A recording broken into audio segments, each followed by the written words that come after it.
السلام علیکم ورحمۃ اللہ۔ ابو ذر رضی اللہ تعالیٰ عنہ اپنے شہر یثرب ہی میں تھے کہ انہوں نے نبی کریم صلی اللہ علیہ وسلم کے متعلق کچھ اڑتی سی خبر سنی۔ انہوں نے اپنے بھائی سے کہا، تم جاؤ مکہ میں اس شخص سے مل کر آؤ۔ انس برادر ابو ذر رضی اللہ تعالیٰ عنہ ایک مشہور فصیح شاعر زبان آور تھا۔ نبی کریم صلی اللہ علیہ وسلم سے ملا، پھر بھائی کو جا بتایا کہ میں نے محمد صلی اللہ علیہ وسلم کو ایک ایسا شخص پایا جو نیکیوں کے کرنے اور شر سے بچنے کا حکم دیتا ہے۔ ابو ذر رضی اللہ تعالیٰ عنہ بولے، اتنی سی بات سے تو کچھ تسلی نہیں ہوگی۔ آخر خود پیدل چل کر مکہ پہنچے۔ حضرت ابو ذر رضی اللہ تعالیٰ عنہ کو حضور صلی اللہ علیہ وسلم کی شناخت نہ تھی اور کسی سے دریافت کرنا بھی پسند نہ کرتے تھے۔ زمزم کا پانی پی کر کعبہ اللہ میں ہی لیٹ رہے۔ حضرت علی رضی اللہ تعالیٰ عنہ آئے۔ انہوں نے پاس کھڑے ہو کر کہا، یہ تو کوئی مسافر معلوم ہوتا ہے۔ ابو ذر رضی اللہ تعالیٰ عنہ بولے، ہاں۔ حضرت علی رضی اللہ تعالیٰ عنہ بولے، اچھا میرے یہاں چلو، یہ رات کو وہیں رہے۔ نہ حضرت علی رضی اللہ عنہ نے کچھ پوچھا اور نہ ابو ذر رضی اللہ تعالیٰ عنہ پھر کعبہ میں گئے۔ دل میں حضرت صلی اللہ علیہ وسلم کی تلاش تھی، مگر کسی سے دریافت نہ کرتے تھے۔ حضرت علی رضی اللہ تعالیٰ عنہ پھر پہنچے۔ انہوں نے فرمایا، شاید تمہیں اپنا ٹھکانہ نہیں ملا۔ ابو ذر رضی اللہ تعالیٰ عنہ بولے، ہاں۔ حضرت علی رضی اللہ تعالیٰ عنہ پھر ساتھ لے گئے۔ اب انہوں نے پوچھا، تم کون ہو اور کیوں یہاں آئے ہو؟ ابو ذر رضی اللہ تعالیٰ عنہ نے کہا، راز میں رکھو تو میں بتا دیتا ہوں۔ حضرت علی نے وعدہ کیا۔ ابو ذر نے کہا، میں نے سنا ہے کہ اس شہر میں ایک شخص ہے جو اپنے آپ کو نبی بتاتا ہے۔ میں نے اپنے بھائی کو بھیجا تھا، وہ یہاں سے کچھ تسلی بخش بات لے کر نہ گیا، اس لیے خود آ گیا ہوں۔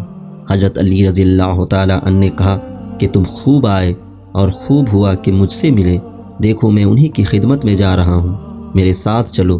میں پہلے اندر جا کر دیکھوں گا، اگر اس وقت ملنا مناسب ہوگا تو دیوار کے ساتھ لگ کر کھڑا ہو جاؤں گا، گویا جوتا درست کر رہا ہوں۔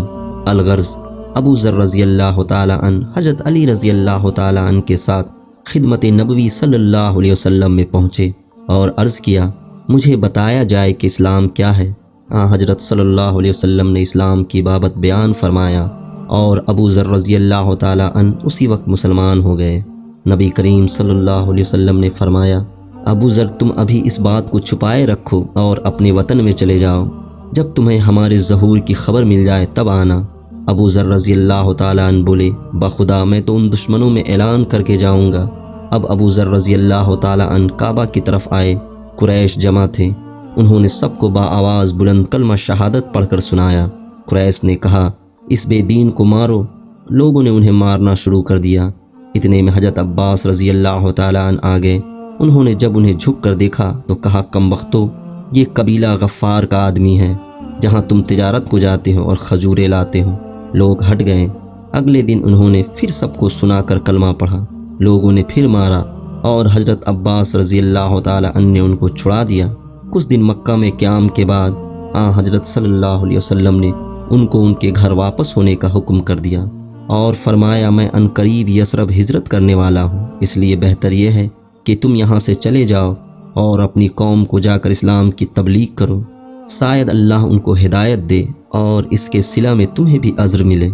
انہوں نے آپ صلی اللہ علیہ وسلم کا ارشاد پاتے ہی روانگی کی تیاری شروع کی اور وطن کا سفر شروع کرنے سے پہلے اپنے بھائی انیس سے ملے۔ انہوں نے پوچھا، کیا کر کے آئے ہو؟ جواب دیا کہ میں دائرہ اسلام میں داخل ہو گیا ہوں۔ یہ سنتے ہی آپ رضی اللہ تعالیٰ عنہ کے بھائی نے بھی اسلام قبول کیا۔ یہاں سے دونوں بھائی تیسرے بھائی انس کے پاس پہنچے، وہ بھی ان کی دعوت اسلام دینے پر مشرف با اسلام ہوئے۔ اس کے بعد تینوں وطن پہنچے اور دعوت حق میں اپنا وقت صرف کرنے لگے۔ اللہ تعالیٰ نے ان کو ہدایت دی اور سارا قبیلہ مسلمان ہو گیا۔